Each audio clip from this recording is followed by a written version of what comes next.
From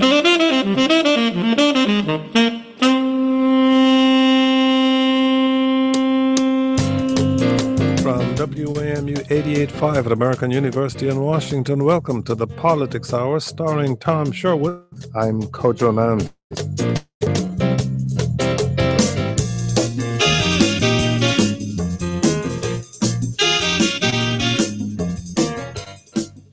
That rumbling sound you hear is the stampede of couples taking advantage of the Supreme Court's decision not to weigh in on same-sex marriage ban in Virginia, the ruling by an appeals court. And so a whole lot of people were running to get married during the past few days. Tom Sherwood joins us in studio. He's our resident analyst. He's an NBC4 reporter and a columnist for the current newspapers. Tom, a lot of people were apparently waiting for this decision one way or the other before making up their minds that they were going to get married. And once the Supreme Court says, well, we're not touching this, they were gone, off and running. That's true. Well, the Supreme Court this past Monday, chose not to continue these delays in the states that had federal courts had ruled. And it was now I think now it's almost 30 states now where same-sex marriage will be legal. And people are saying, if the Supreme Court didn't take action now, how could it later come back and rule in a case and say these marriages are not legal and that it's okay to ban them? I mean, there will be just tens of thousands of same-sex couples married. So even conservatives are shaking their heads, but saying it looks like the Supreme Court's headed towards legalizing same-sex marriage, just as it did interracial marriage in 1967. I mean, only 16 states at the time still banned interracial marriage in 1967 or 68 in the Loving versus Virginia case, and the Supreme Court ruled it illegal to ban interracial marriage. Earlier in the week, we talked with Virginia Attorney General Mark Herring, who not only refused to defend the ban, he weighed in against same-sex marriage himself, joining with people who for it. He waited for same-sex marriage himself. We don't want the Attorney General calling us. Well, I was about to say that I think he went to more weddings this past week than he's ever went to in his entire life. I suspected when we were talking to him on Monday, he was getting ready to attend the wedding. I think he is in this because he likes weddings. But, only so many weddings you can really go to. I mean, but, he did say, Mark Herring called it a new day has arrived in Virginia. Tim Kaine, the senator, said we celebrate the end to discriminatory constitutional ban in Virginia. Mark Warner, who's in a campaign for re-election, said this ruling strengthens our families and communities. The Republican House leader, Bill Howell from Stafford, though, he said he was disappointed that he still believed in the traditional view of marriage. And Governor Terry McAuliffe went a step further and ordered all state agencies to recognize same-sex marriages. And it's just not the right for people to get married. But, this is like tax returns, visitation rights in a hospital if you're sick, adoption, health decisions. It's a broad, socially important decision that the Supreme Court is allowed to go forward.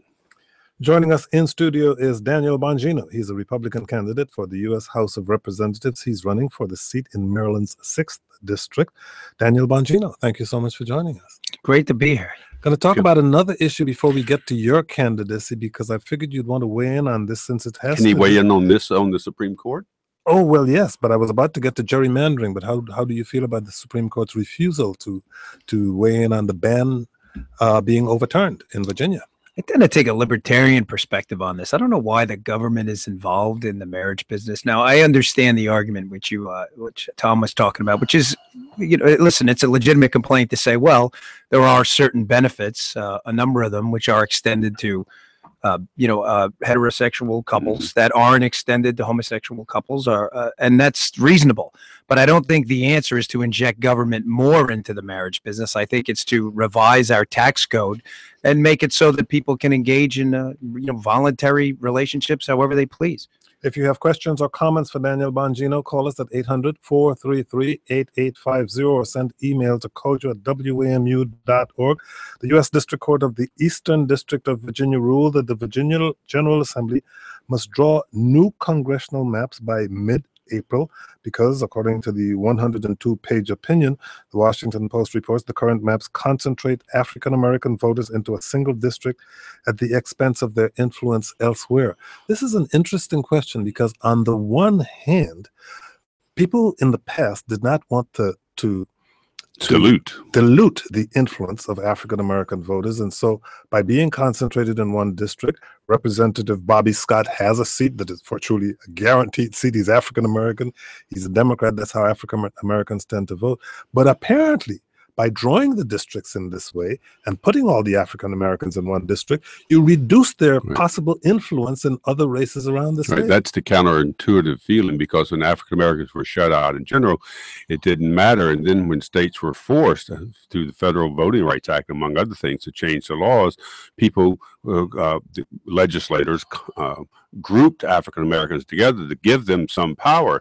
Now the problem is overgrouping. That you've overgrouped, and so that's a significant change. It just shows how important the African American vote is. And the Eastern District Federal Court ruled, you cannot essentially segregate the African American voters into areas where they can only have influence in an immediate area, not have broad influence as they do across the country. Pretty interesting ruling. Now, the problem now is the Virginia legislature has to redraw the maps, and they have until April to do it. If the Republicans in the Virginia legislature mirrors a lot like Congress, if the Republicans and Democrats down there don't figure out exactly what to do, they could end up leaving it to the courts to draw the line. So there's a lot of pressure on everyone to redraw these lines and to do it fairly quickly. Daniel Bongino, I'd like you to weigh in, because in Maryland, some would say the shoe is on the other foot, so to speak.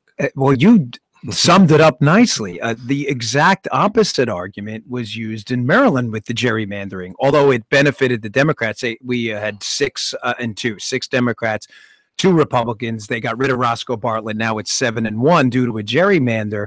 Both parties do this. Ironically, there was a bipartisan coalition to have these lines thrown out because Prince George's County was split up. So you're absolutely right. You can look at it 2 ways. Either you're concentrating the power of largely minority communities in Prince George's County, or you're splitting it up and diluting it. So the shoe was on the other foot in Maryland, right in Virginia's backyard. In the Supreme Court, we should note, there is a case already on gerrymandering. Gerrymandering sounds like some kind of cheap actor, but the Supreme Court accepted the case out of Alabama for the way the lines were drawn. So we could have a ruling from the Supreme Court on this, which could affect many more states. And it's really relevant in this conversation because, Daniel Bongino, the last time we spoke to you in this broadcast, you were running for the Senate against Ben Cardin in 2012. This time, you're running for a congressional seat that belonged to Republicans up until 2 years ago, when the boundaries for the district were redrawn. And as a result, Roscoe Bartlett lost his seat to John Delaney, who you're running against this time. Why are you running? Well, listen, it's simple. I like Wheaties box messaging, Kojo. If you can't stick it on a Wheaties box and read it, you have no business running. It always reminds me of the Teddy Kennedy when they asked him why he was running for president. He couldn't answer the question right away. I kind of feel bad for him. Yeah, but it's simple. I just think you can spend your money better than the government. There's fair tax rates out there. I think you should control your health care. I think we're moving in the other direction, sadly. And I am an avid supporter, staunch supporter of school choice. You should pick where your kids go to school. You pay for it. And those are really my 3. If I had to triage my issues, those are my top 3 right there. Of course, I have a position. What does a congressman do with school choice? Well, I think we could devolve a lot of the $50 billion spent in the Department of Education back to the states. It'd be nice to get $1 billion per state back into school choice type programs so people in failing school districts can send their kids to schools that actually work. I don't know any other area where people fight against choice. You don't want to buy one kind of car, right? Nobody likes the Lada in Russia. We just spoke of the redistricting and how Roscoe Bartlett, among other reasons, lost because of the redistricting. But you have a very conservative agenda. You're in Hagerstown. Who had that debate or forum yesterday in Hagerstown? Yeah, the Chamber of Commerce. Chamber of Commerce, fairly conservative part of the district, sure. I think. You said things.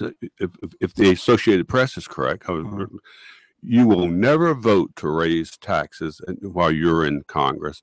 John Delaney, the incumbent congressman, says that is a reason why the Congress is gridlocked because people take, I will not do this, I will not do that stance. What's your response to his criticism of I will never raise taxes? Well, I think he's wrong. The tax rates are high enough now. We're at 39.6 for a top marginal rate. That's just the federal level. I mean, are you really getting 40% of worth of your money at the top margin? What are they doing? I mean, is someone collecting your garbage every day? But what if somebody would cut taxes for corporations or to a real corporate tax level and do 10 different things that would cut the deficit in different ways and cut taxes in different ways, but would want to raise in one other area? You would have to say no to that. A 10-to-1 opportunity would be lost. Well, when I say I'm not going to raise your taxes, of course, we're talking about on net.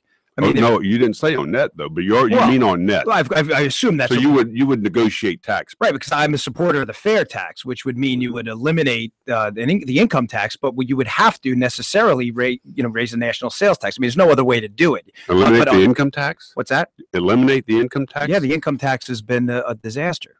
Yes, he's for the consumption tax, is what you call it. Absolutely. 800-433-8850. Our guest is Daniel Bongino. He's a Republican candidate for the U.S. House of Representatives. He's running for the seat in Maryland's 6th District. You and your opponent disagree on immigration. John Delaney has said he favors offering the undocumented path to citizenship and that it would be immoral to go forward with mass deportations.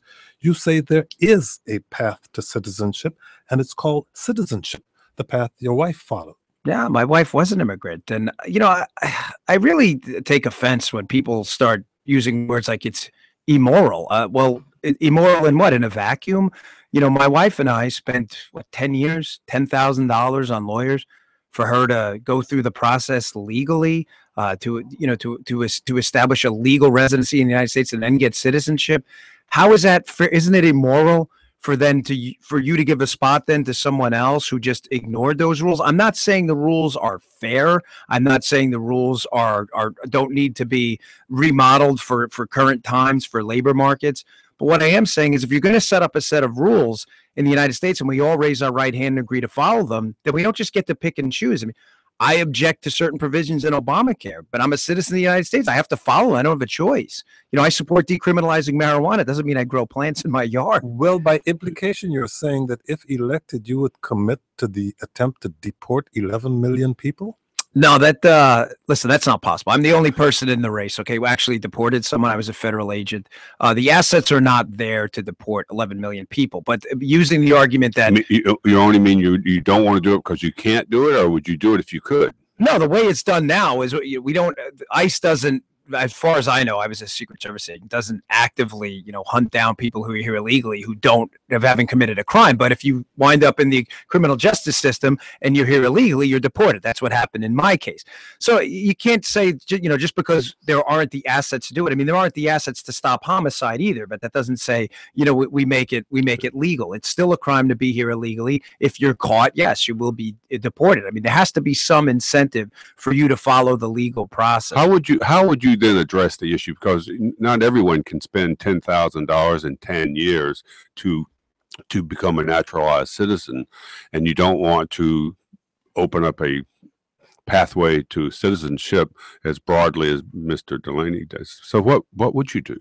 Well, you have to come here legally and follow the rules, and the legal system should be modeled on a labor. How you said you would change the rules to make it maybe easier.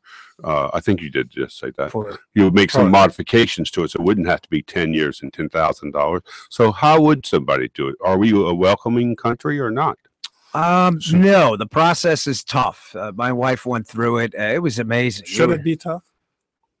In some cases, it should. I think, Keep those Canadians out. No, no, there are some areas that are labor sensitive. I mean, our ag markets, our engineering fields, where we could use people and should probably streamline the process. If you have capital assets, you want to relocate to the United States. If you want to invest in the United States, sure. We should be sensitive to that, to economic, financial markets, labor markets.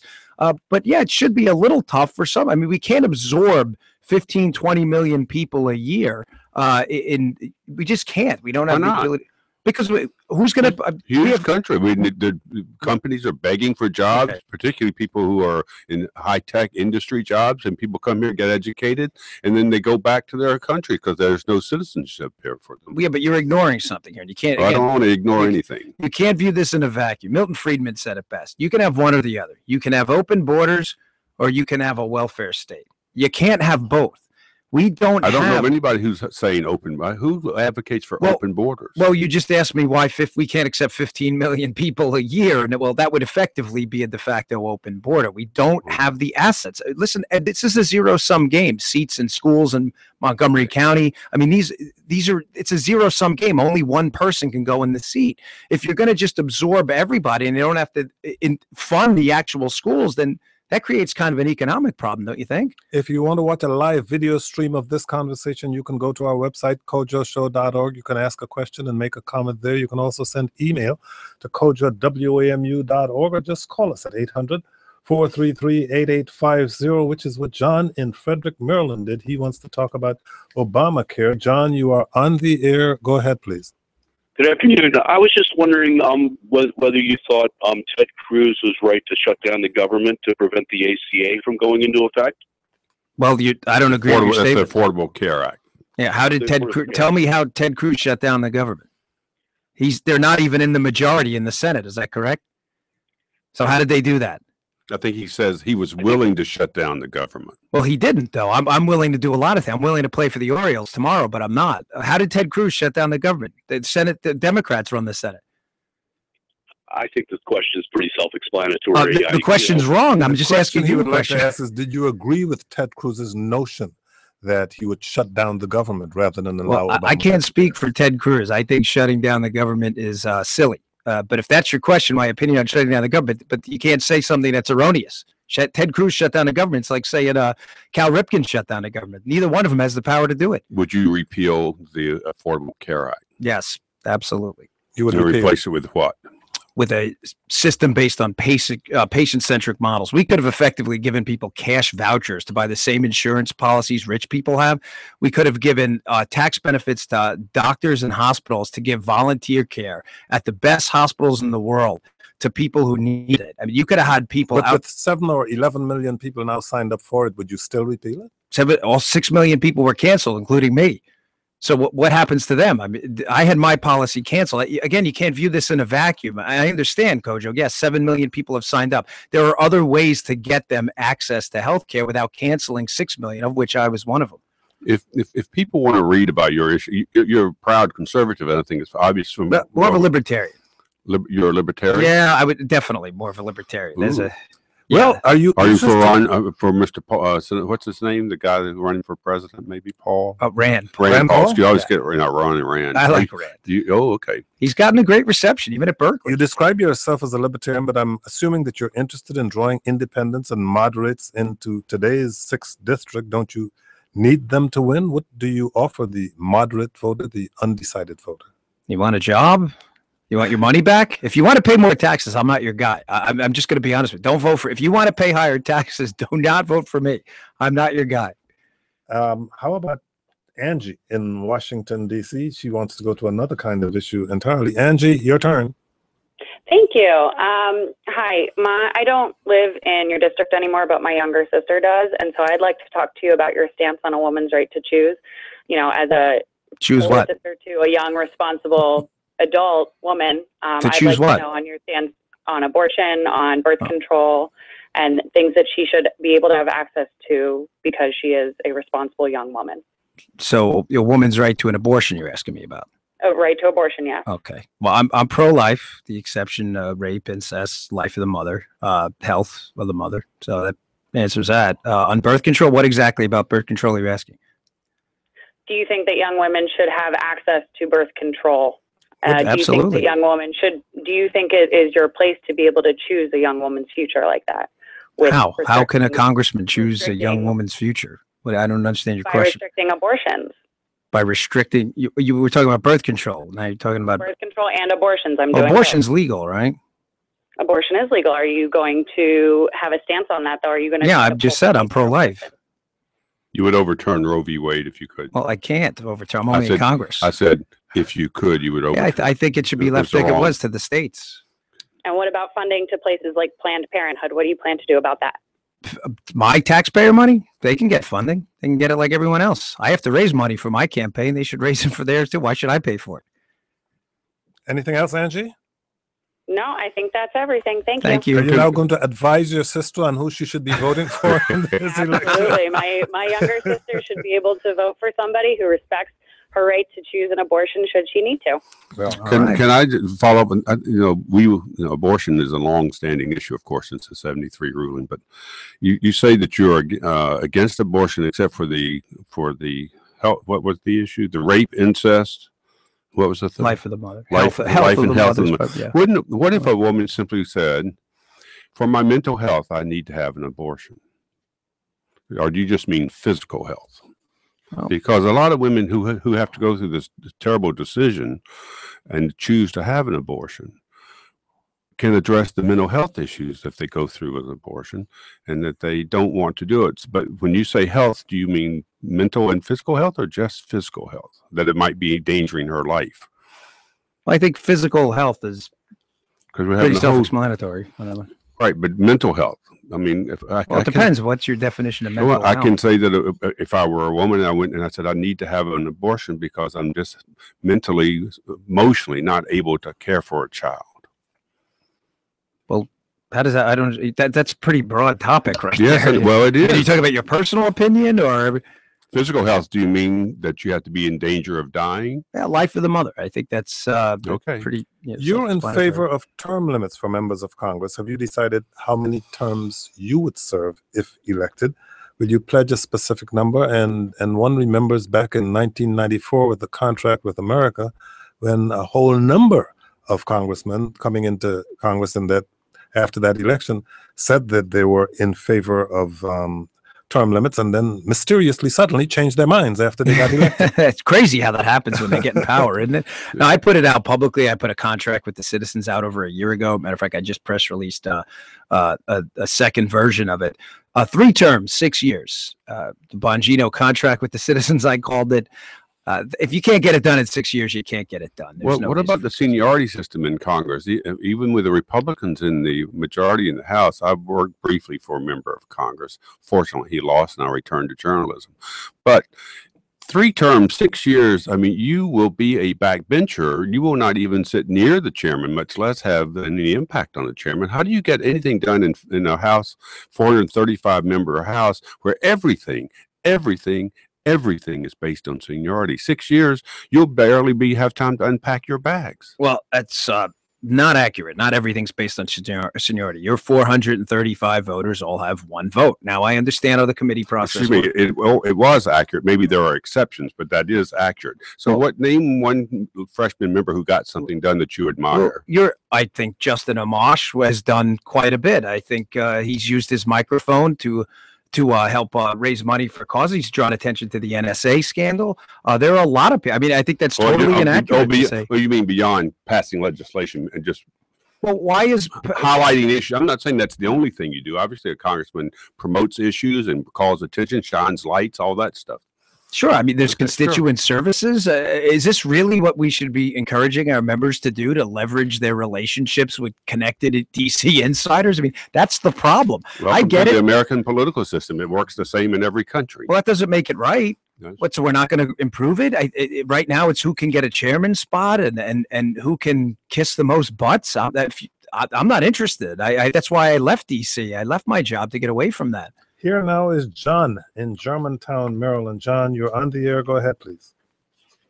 Thank you. I have a question for the candidate on gun control.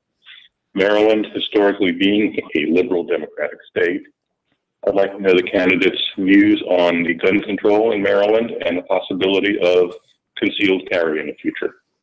Yeah, I'm an active supporter of your right to protect yourself. Always have been. I was a police officer. I was a federal agent. I have a concealed carry permit myself. There are a number of ways to reduce gun violence that actually have proven metrics. You had the Chicago task force with the federal government that sadly was shut down that reduced gun crime there dramatically. Sadly, the methods we're using now are just silly. I debated Brian Frosch on a different network, and No one had any idea what they couldn't even define for me an assault weapon. I said, you just passed a law. You guys don't even know what it is. I don't get it. Is there a non-assault weapon? It didn't make any sense to me.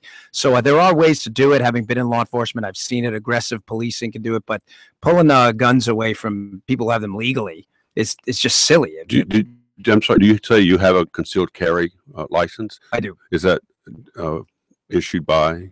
I fall under FLIOSA, the Federal Law Enforcement Officer Safety Act. So do you have your gun with you right now? No, I didn't. Do you have it in your car? No, well, I wouldn't say that if I did. Somebody might break in, but no. But Tom's clearly, well, no, I'm just Tom's clearly concerned. I'm just in Virginia and other places. What concealed carry? I'm actually more. If you're going to have people carrying guns, I'd like to see them. I think it should be make them open carry, not like the Wild West have holsters, so we can see. Oh, that person has a gun. I'm not going to cut him off in traffic.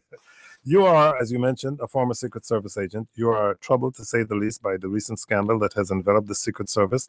Fence climber, elevator ride, developments in the Cartagena store. You say the Secret Service rank and file have been thrown under the bus. So who's at fault? Where's the problem?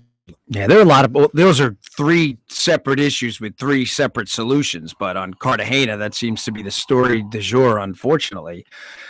Yeah, the Secret Service has been thrown under the bus here. I'm not listen, these guys screwed up. I had friends, family involved in this. This is a very sensitive topic. I mean, we can argue that if there was a punishment too lenient, too harsh, I think it was appropriate. They were fired. They were let go immediately. You know, their lives were ruined. I know these guys. It's over for them. But how come the White House staffer gets a pass? I mean, is anybody interested in fairness?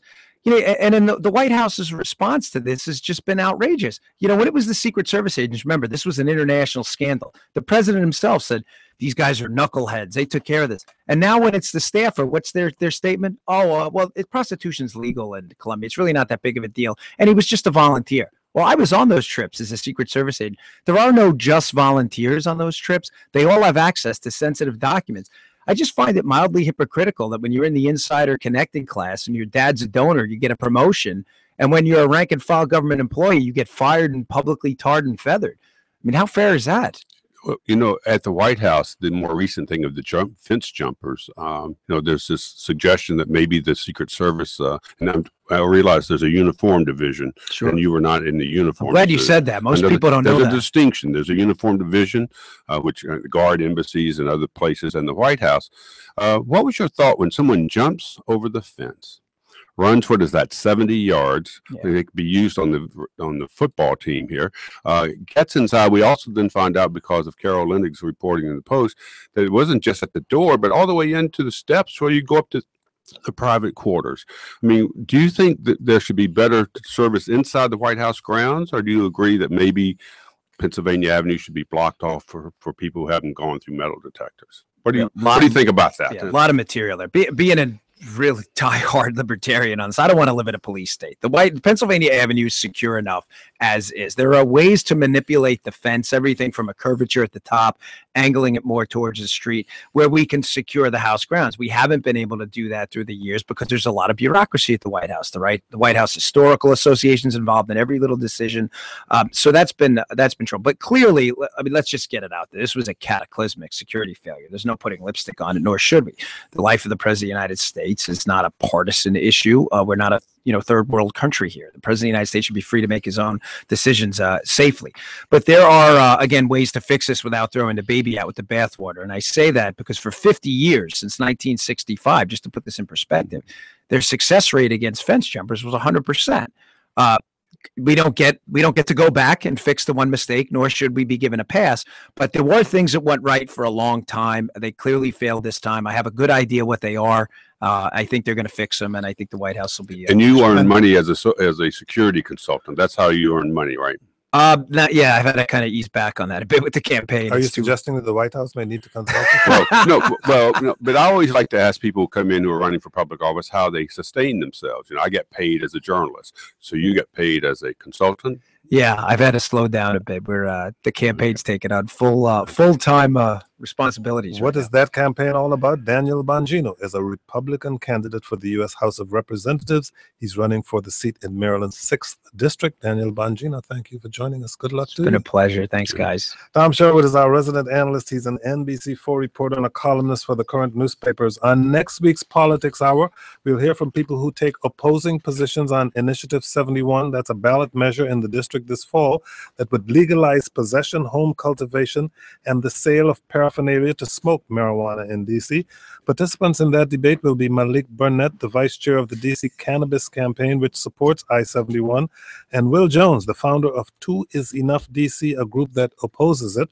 Tom will not be here next week, but never fear. Washington City Paper Loose Lips columnist Will Summer will be sitting in for him, and he'll be helping me to conduct this public debate about marijuana in the nation's capital. That's next week on the Politics Hour. Today on the Politics Hour, you can watch us. We have a live video stream at our website, kojoshow.org, where you can also join the conversation. You can also send email to kojo@wamu.org or shoot us a tweet at Kojo Show. We'll be talking shortly with Khalid Pitts. He is an independent candidate for the D.C. Council who is running for an at-large seat. But Khalid Pitts, thank you so much for joining us. Thank you, Kojo. Long-time listener, first-time guest. Feel free to join in the conversation that Tom and I are about to have. We badgered candidate Muriel Bowser, we as in yours truly, about whether or not she would ask for and get an endorsement from President Obama in her campaign. She has gotten such an endorsement, but no sooner had it gotten in that it began to be called into question by a variety of people who you quoted in your column in the current newspaper. Clinton Yates, incidentally, I'm not here next week because I'm going out of town, not because I've been banished from the show next week, because we're talking about marijuana and other. Well, next week we will be talking about whether or not the congressman you work for lost his seat because you worked for him. So we don't want you here for that conversation. But then, what was your question about Obama? Yes, endorsing Bowser. You know, also that the sun also came up in the East. Which was shocking. President Obama, the leader of the National Party, endorses Muriel Bowser. It was nice. The presidents don't generally get involved, and it's good for people in the city to. I mean, it would have been much stronger if, say, Michelle Obama had done it, because she's much more identified. Clinton Yates of the Post wrote he really didn't care about Obama's endorsement because Obama has shown little to no interest in our local city except eating in the restaurants here. And well, I don't think he said that. I said that. But anyway, he was very critical of it. And I was surprised. I was standing in the council chamber right next to Mary Che, the Ward 3 council member, who's a Democrat. And I said, well, what do you think about Obama endorsing Muriel Bowser? And she says she was shocked that the president, who won't take time to really support voting rights and statehood for the city, really shouldn't be involved in our elections. Then David Grosso, an independent at-large member, went farther. He said, look, if the president gets involved in our local races, and that means the 534 members of Congress, other than Delegate Norton, can also jump in. What's to keep these conservative Republicans or anybody else from jumping into our election? Well, not to mention governors. I only raised that with Ms. Bowser because David Catania was touting his endorsement by the governor of Vermont. Yes, the difference is that the governor of Vermont is not involved in the district. It does not have any role here in the city federal role. It's just somebody that David knows for 10 years or something. Well, just to jump in this, as a restaurant owner here, I think Obama's has he eaten at the court? He hasn't, but Michelle has. But so you were with Clinton Yates then. Well, no, I think he's brought great excitement to the scene here. I think you compare him to President Bush, who didn't go out at all. You know, he's created excitement, people going out, people spending money in the city and on commerce. And your question about whether or not he should get involved or not, or Congress, they're already involved. Whether it's issue around do you marijuana. Support anybody, Khalid? Do you support anyone in the race for mayor? Just recently, that's a yes or a no. Well, I could say just recently, Muriel Bowser came out with in her policy papers about issues of raising the Office of Small Business Administration to a higher level. So just not offering permits and giving licenses, but really trying to grow small business. If she's serious about that and serious about more in education, she's someone I will definitely. We organized a debate with American University's Washington College of Law this week with the 5 candidates for Attorney General. You can hear that on our website, kojoshow.org. You can also watch the video because it was live video stream if you'd like to do it, which is the big question here, Tom. Is anyone really paying attention to the Attorney General's debate? Do the voters really understand what the Attorney General does and is likely to do now that his role has been somewhat changed? I don't think so. There's, but I blame not the people, but I blame the media itself. I mean, I think Bruce Johnson did a story on the race yesterday, Channel 9. There have been stories in the Post, a couple of stories in the Post. I mean, ask the large candidates. We've got one sitting here. How much media attention they get? They get very little. But this is a small town. People can run. This is an important race. The Attorney General. There are 5 candidates. The Washington Post editorial page this week endorsed Carl Racine. So there have been other smaller group endorsements, but people have to work. I mean, if you're a voter in the District of Columbia, I urge you to go online and Google Attorney General race and find out about the candidates.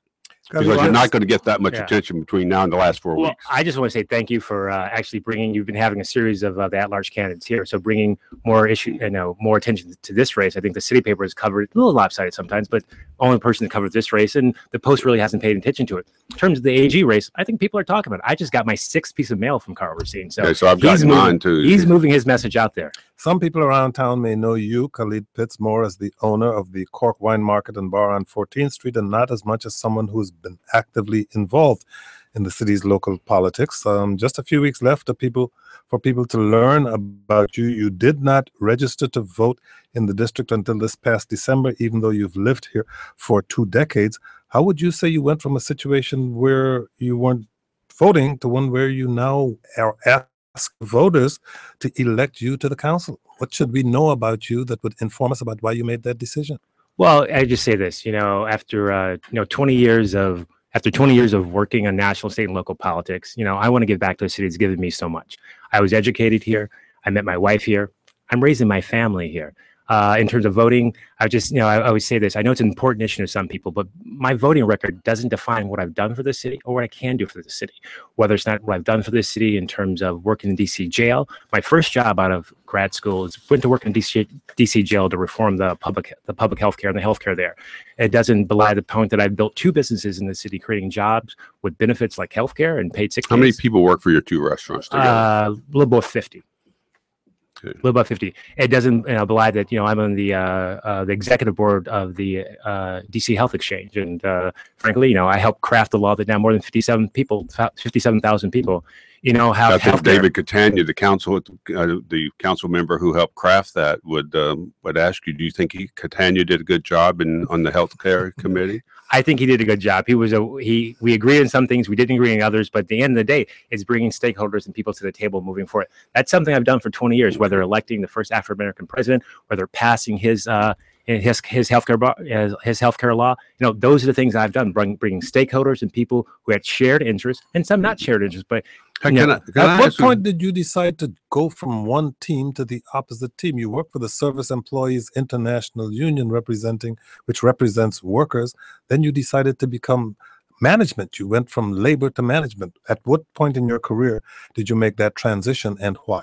Well, I kind of made that transition in 2008. I think we kind of talked about, I spent 20 years traveling this country, electing progressives, help passing laws.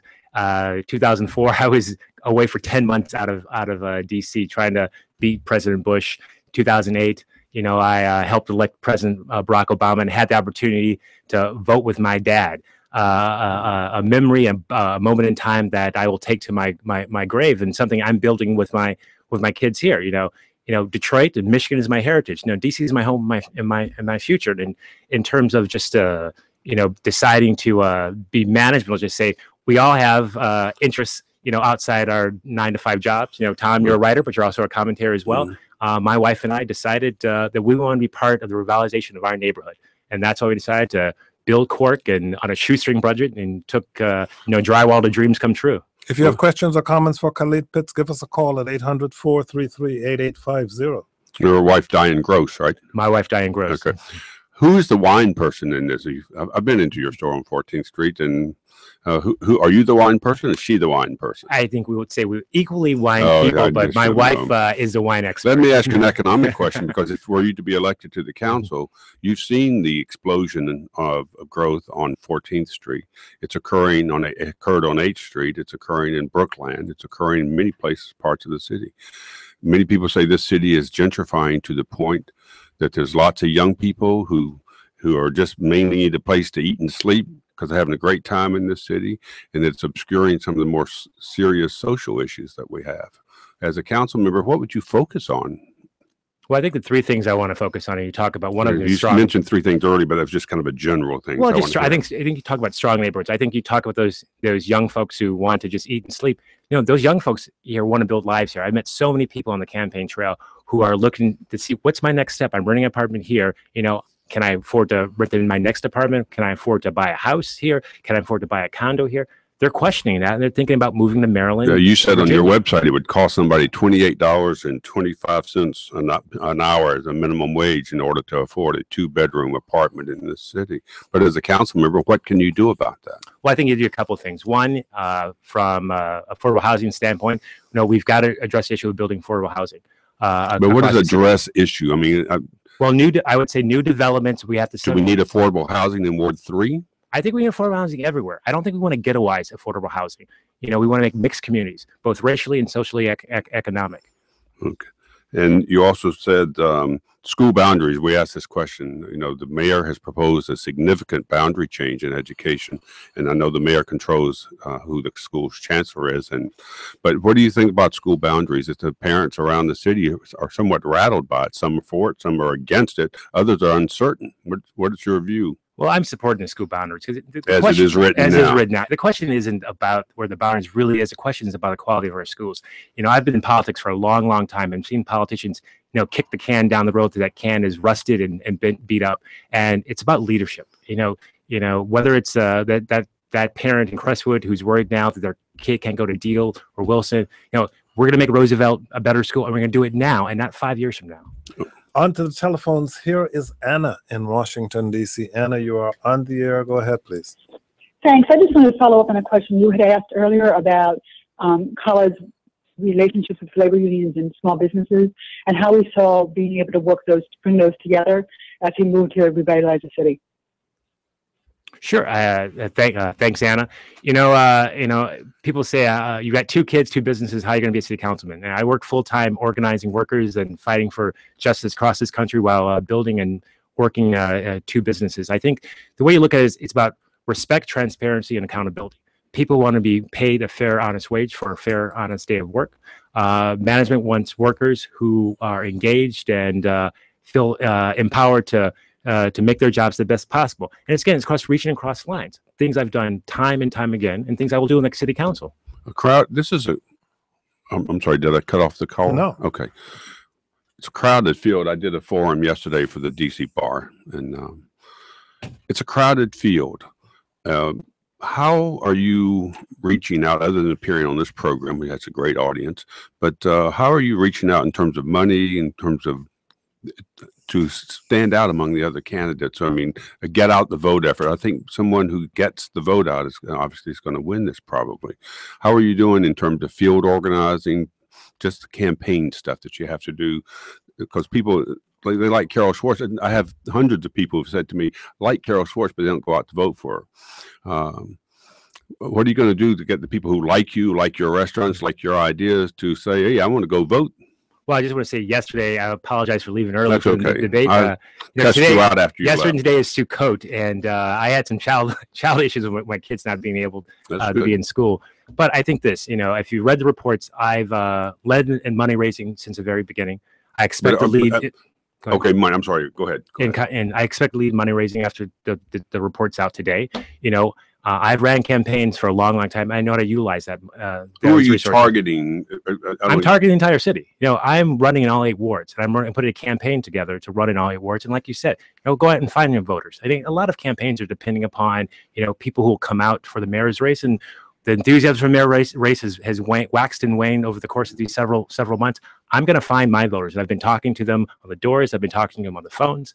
I've been talking through emails and through other kinds of social media aspects. But I'm finding my voters, people who like Khalid Pitts, people like, you know, the issues he stand for, strong neighborhoods, creating quality jobs. You creating an education system here. Those are the voters I'm targeting and moving forward to vote in November. Very quickly, people can vote for 2 at-large candidates. Anita Bonds is running for re-election as a Democrat, but you can vote for 2. Do you have anyone else you'd urge people to vote for, or are you sticking with yourself? Well, I'm going to vote for myself first, and then as these millions of forums that we have in different discussions, I'm going to look for a second person. But one of my best ways you can actually find me is on my website, www.khalidforcouncil.com, or follow me on Twitter, Khalid Pitts, at Khalid Pitts. Here is Ross in Washington, D.C. Ross, you're on the air. Go ahead, please. Thanks very much, Khalid. I'm glad you're on the line. The voting record for me as a D.C. voter really concerns me. And you mentioned before, you basically said voting, and I wrote down the quote, is an important issue to some people. I happen to think voting is an important issue to all people. And you went on to say that you were happy to join with your dad in voting for Obama in 2008. So does that mean you did vote in 2008? Or I'm just confused because I think voting is, it's the linchpin. It's what we're all about. Let me clarify. Yes, I did vote in 2008. I've always voted. What I meant to clarify is said that that for some, my recent registration last year is a great issue to individuals of being recently registered to vote here in D.C. I've always voted. I fought for voting rights across this country. I've seen people turned away in Ohio and Florida from not being able to vote. So voting is an important issue. Where did you vote for the president in 2008? Michigan. You were registered in Michigan? I was registered in Michigan. So I think folks should realize this. I've been an organizer. You lived here in Michigan in 2000. Well, I lived here, but I've been on the road. I've been on the road. We better be careful here. Well, one thing's different about me. A lot of people who are running for office. I'm honest. I'm honest about what my feelings are, honest about what I did. Sometimes we have differences, but we move forward. But I'm real about the things I care about for this city. Let's see what that means to Pat in Washington, D.C. Pat, you heard Khalid Pitts' explanation. What do you want to know now? Hi, Kojo. Hi, Tom. Hey, Khalid, I'd like everyone to know that you basically just admitted to committing felonies in the state of Michigan. You lived here for 20 years, and you've continued to vote in Michigan over the last 20 years. Is that correct? And let me just say about that. It's a felony, right? Let me just address that question. My intent was for a long time to move back to Michigan. And we have talked to lawyers, and we've addressed that issue. So we're going to move forward. Whatever my record was in the past about voting will not stop me and will not stop my ability to serve as a strong city council member, and things that you care about for the future, not the past, but the future. Schools, strong neighborhoods, jobs, affordable housing. Those are the things we want to talk about, the future of the city. Can we just be clear? When was the last time you voted in Michigan? 2008. 2008. Okay. From Michigan to California, because after the San Francisco Giants eliminated our Washington Nationals, you said that you were proud that D.C. was not San Francisco, quoting here, a place where the cost of living has put a decent living out of reach for many. What would you say to those people who feel like wine bars on 14th Street are actually a symbol of D.C. becoming more unaffordable? Well, one can say it's a symbol, but folks have actually been to my restaurant, my wine bar. It's a neighborhood place. It was built to be a neighborhood place. The French fries cost $7. Yeah, well, they're pretty good though. But, I pay my server.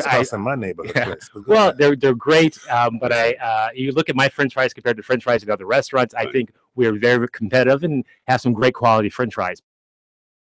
But it's a place that for neighborhoods, you come in 2-3 times a week. You felt part of the neighborhood, More seriously, what are the things that you would advocate for on the council, specific things that would bend the cost of living in D.C. back to a trajectory that's reasonable?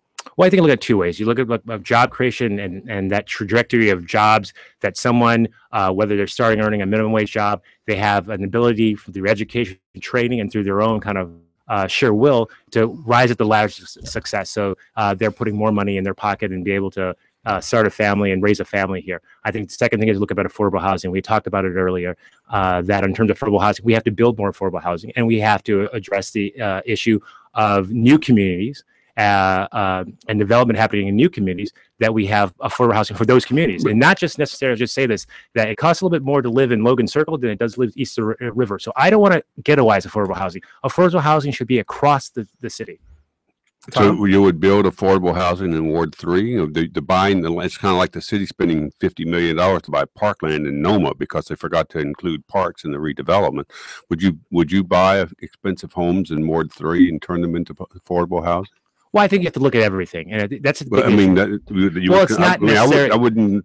It's very expensive, but there are plenty of other spots in town that are nice neighborhoods that aren't nearly expensive here. Well, affordable housing is different things. It's not just in terms of you think about low income housing. It's those families, particularly those emerging kind of neighborhoods. We're talking about working poor and lower middle income people. I think we need, in terms of workforce people, a construction worker who's making $70,000 a year, not able to buy a house here, whether it's that young couple and living in an emerging neighborhood. Do you subsidize them? Well, we subsidize in different ways, directly or indirectly. I think you look at the issue of property taxes, particularly in these emerging neighborhoods, where every 2 years the city has the ability to raise your property tax up 10%, and it's up to the homeowner to try to fight that. I think we have to look at how we are assessing homes and how we are the process of how do we increase that assessment, because again, we need to make investments in the city, investments in neighborhoods, investments in the business community, investments in people. Yeah, but again, I always call people on this because it's good civic class. I call it ninth grade civics class. When they say we need to invest in people, we need to put children first in schools, we need to